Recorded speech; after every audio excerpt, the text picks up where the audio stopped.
Hello coucou, une petite vidéo, je fais mon cinéma pour parler cinéma, puisque je suis allé voir aujourd'hui en salle le film américain de Paul Feig, avec Sydney Sweeney, Amanda Seyfried et Brandon Sklenar, La femme de ménage.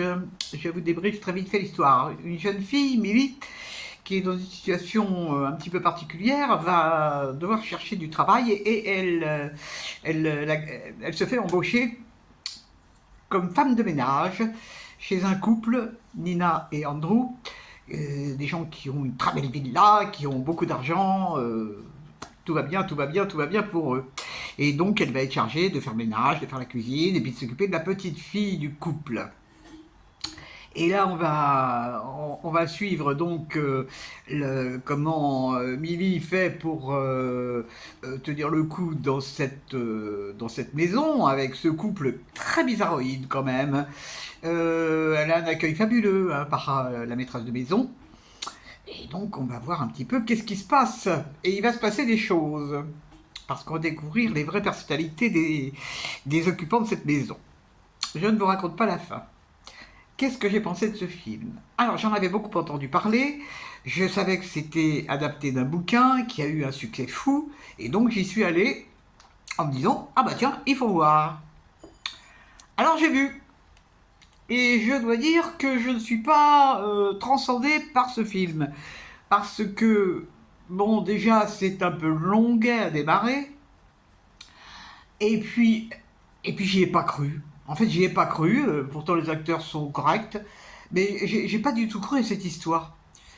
Bon, le mari qui est un odieux personnage, c'est même plus qu'un pervers narcissique. Bon, il est dingue.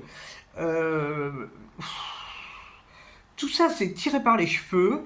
Et alors, c'est réalisé pour moi d'une telle manière que je me suis dit, mais c'est un truc de télé, quoi.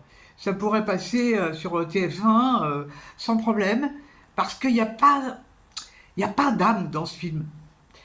Alors, bon, il y a quelques scènes qui sont marrantes sur la fin. Ouais, enfin, marrantes. Enfin, moi, j'ai trouvé ça marrant.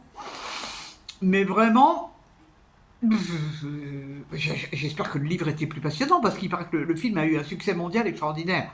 Alors, bon, je vais peut-être le lire d'ailleurs pour découvrir, mais je comprends pas qu'est-ce que les gens trouvent d'enthousiasmant dans ce film, quoi.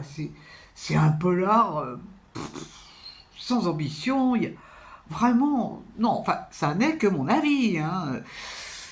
Je comprends pas. Non mais vraiment, j'aurais bien vu ça sur une plateforme, ouais, non, à la télé. Voilà, à la télé, sans plus, sans plus. Alors bon, moi j'y vais avec ma carte MK2, donc je paye pas. Payer 15 euros pour ça, franchement, ça m'a pas transcendé du tout. Bon, ça fait deux films qui me transcendent pas depuis 2 jours. Je vais arrêter les frais, hein. Demain, je vais pas au cinéma. Demain, je suis pas au cinéma. De toute manière, il n'y a rien là. Il y avait que celui-là que j'avais envie de voir que je n'avais pas vu. Donc, on va attendre mercredi.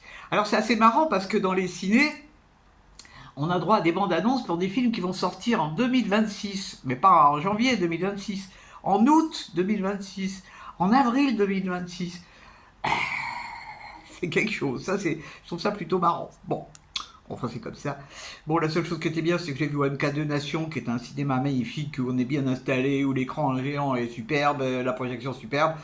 Donc ça, au moins, c'est l'avantage. C'est l'avantage.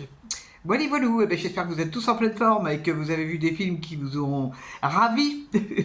Et puis, bah, si vous avez aimé ce film, tant mieux. Hein. Bon, ça n'est pas mon cas. Voilà. Alors, au lieu de mettre des pouces en bas, parce que hier j'ai eu un pouce en bas. Mais mettez votre avis, exprimez-vous.